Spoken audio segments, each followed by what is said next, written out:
Jangan merasa kesuksesan, jangan merasa berhasil, jangan merasa nikmat yang kita terima itu dari keberhasilan kita. Jangan ngomong itu orang yang non muslim, jangan. Muslim itu banyak yang mendustakan. Yang mengatur jalan orang seperti kita itu ya orangnya sendiri yang mengatur. Menjalankan, dia ingin apa? Jangan bilang saya ingin mencuri, itu sudah diatur Allah.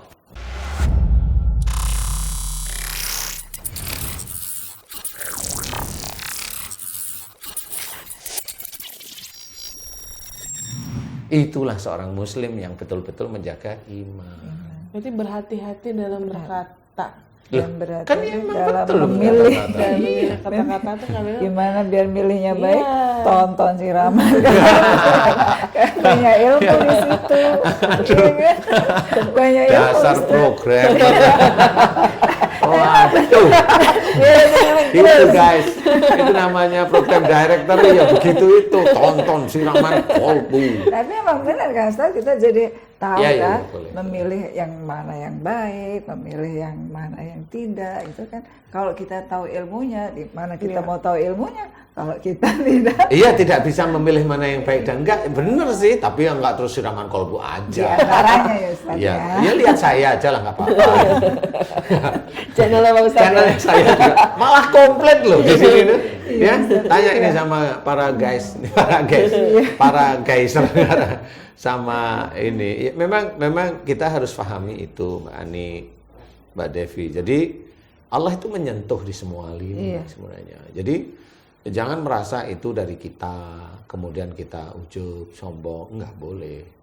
Kalau mamanya, kalau ada tadi kayak mamanya ada anak, anakmu gimana? Oh alhamdulillah baik. Lulus, naik kelas, alhamdulillah naik kelas. Ini masih diem nih. Sewajarnya. Kemudian sewajarnya ya dia dapat ranking enggak?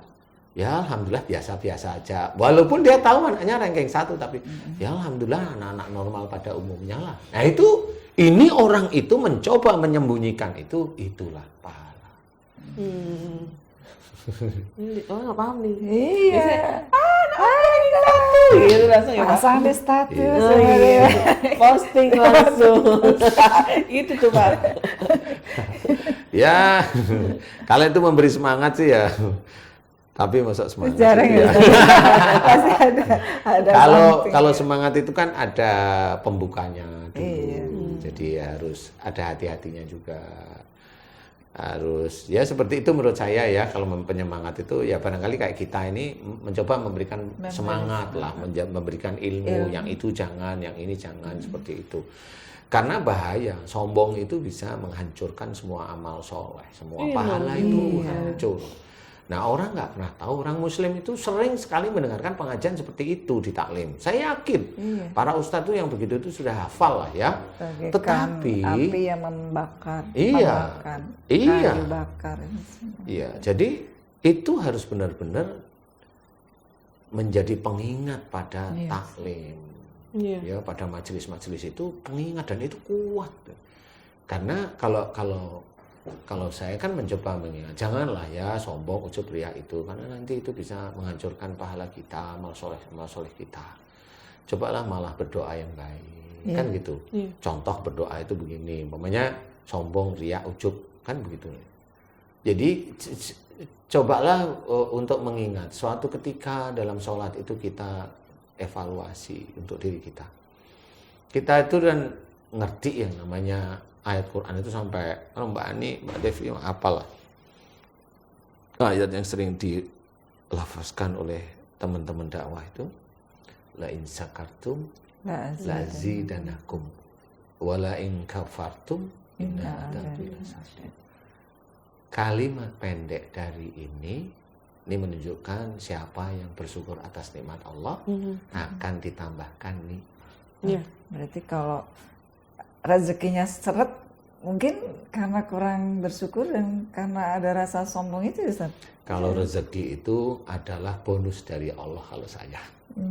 Dan rezeki itu adalah alat penguji kita. Rezeki penguji. Rezeki itu apa aja? Oke, kita breakdown. Rezeki kita termasuk suami kita, istri kita. Itu rezeki bukan sih? Iya, kesehatan. Penguji bukan? Iya, Ustaz. Emang Mbak Ani sering bersyukur dikasih suami seperti itu? Nah, itu ya, Ustaz. Loh, kok lah itu? Guys, kalau ada kata-kata itu yang muncul pertama, lah itu, udah saya nggak mau meneruskan. Ngerti? Ini garis bawahin dulu. Itu langsung, saya nggak mau meneruskan. Kenapa saya nggak mau meneruskan? Berarti ada sesuatu gitu ya, ada sesuatu. Inilah cara saya berpikir dengan sangat cepat. Kalau orang, lah itu masih nunggu. Kalau aku, lah itu cukup. Nggak cukup. Karena memang jarang sekali kita syukuri Iya, benar, Pak. ya. Walaupun itu penguji yang sangat sering tidak kita syukuri. Nah, sangat sering tidak kita syukuri. Atau kita berbicara nikmat dulu deh. Dari apa yang sebenarnya itu bisa menjadikan sombong. Ini sama nih. Kalau kita itu bersyukur itu pasti kayak Mbak Ani tadi ya, saya nggak bisa menyalahkan Mbak Ani ya. Hampir semua orang di muka bumi ini yang namanya nikmat itu pasti rezeki. Iya. Nah, maksudnya harta. Maksud saya harta ya. Saya nggak bisa cerita rezeki. Secara perspektif orang pada umumnya. Harta. Iya, betul Pak. Harta, entah itu hadiah, entah itu dapat harta lah. Saya nggak bilang rezeki. Harta itu salah satu unsur rezeki aja. Iya. Itu yang sering disyukuri. Padahal sering disyukuri hanya 1 bulan sekali.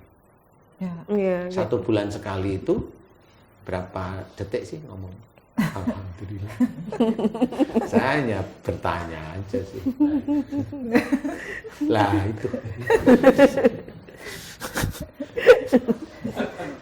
Tapi, oke, kita bahas tentang harta. Oke, kita ini guys, pertanyaan ini saya bertanya pada teman-teman beriman, soleh dan solehah semuanya. Tapi ini pertanyaan boleh dijawab masing-masing sambil mendengarkan saya. Dan penjawab adalah Mbak Ani dan Mbak Devi. Oke? Oke. Saya akan bertanya pada Mbak Ani dan Mbak Devi. Tekan. Enggak apa-apa ini. Kalau umpamanya diberi rezeki oleh Allah Ta'ala, alhamdulillah hanya berapa detik sih? Alhamdulillah 2 detik. Detik. Agak panjang. Alhamdulillahirabbil alamin. 2 detik. Iya. Sebenarnya kalau harta itu sebenarnya penguji. Iya. Penguji termasuk kekurangan harta, kelaparan, kehilangan jiwa.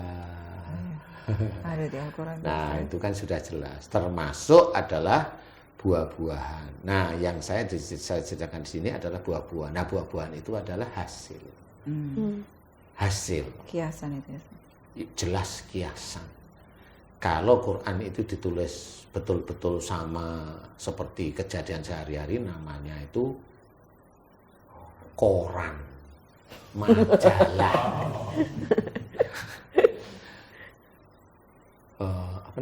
Twitter,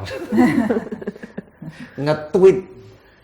Nah itu, jadi Quran itu bahasanya biasanya bahasa yang kalau kita bilang itu bertangga, berjenjang, berperibahasa, bermakna, berpusing-pusing lah istilahnya. Kecuali orang yang ahli-ahli ya, itu sudah biarin aja.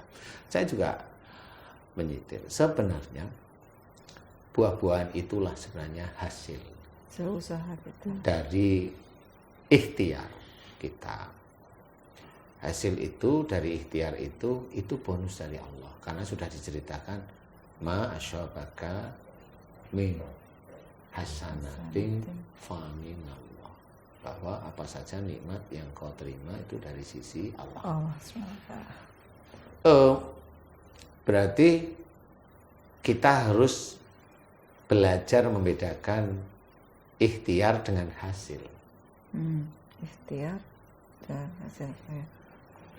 Saya jarang sekali menggabungkan antara ikhtiar dengan hasil, itu jarang menggabungkan.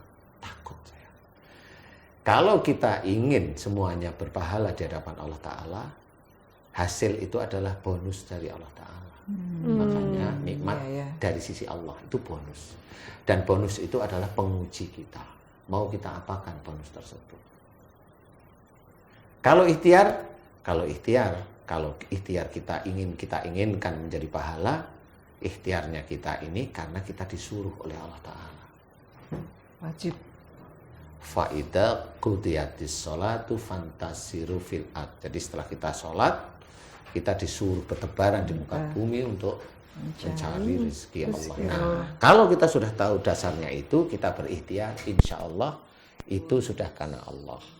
Ikhtiarnya sendiri ditulis, dicatat oleh Allah Ta'ala berpahala. Tapi ikhtiarnya jangan lupa, harus pakai basmalah. Jadi ikhtiar sendiri itu punya pahala sendiri.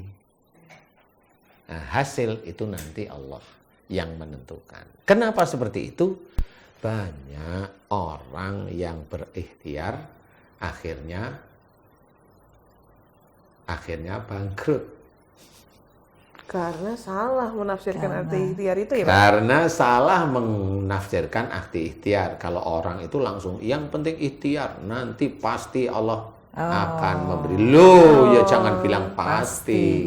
Itu ya, jangan bilang pasti. Allah tetap akan menguji semuanya.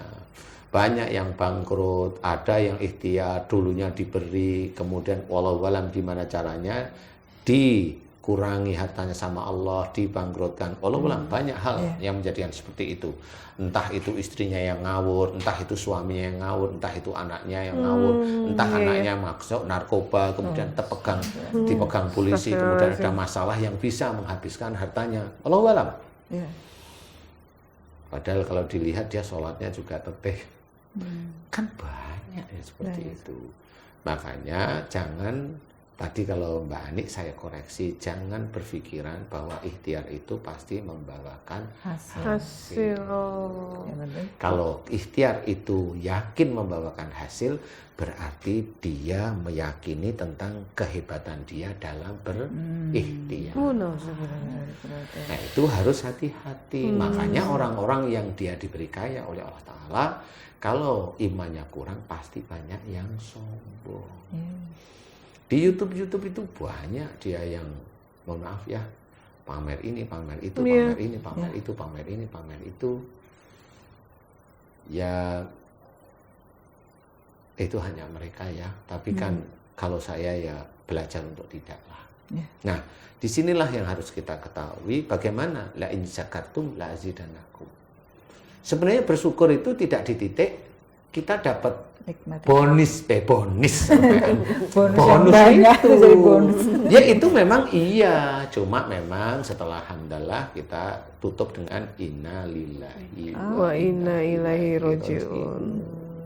Semua ketentuan Allah ya, semua kan milik Allah dan akan kembali kepada Allah. Makanya yang buah-buahan itu adalah termasuk rezeki dalam bentuk harta, itu milik Allah. Nah inilah yang harus kita ketahui. Nah pada saat kita itu mau menceritakan nikmat Allah yang mana?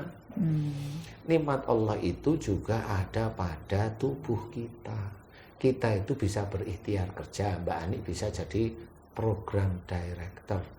Kalau Mbak Devi menjadi produser. 15 tahun? 26 tahun. Lama ya Mbak? Dari gadis sampai anaknya sebesar sekarang ya? Semua yang kita kerjakan itu menjadikan masyarakat itu senang, menjadikan negara itu baik, itu dari saya. Dia sudah menuhankan diri. Alarm juga sama. Loh, itu karena Allah. Kalau kita itu nggak dengar alarm, matilah orang itu.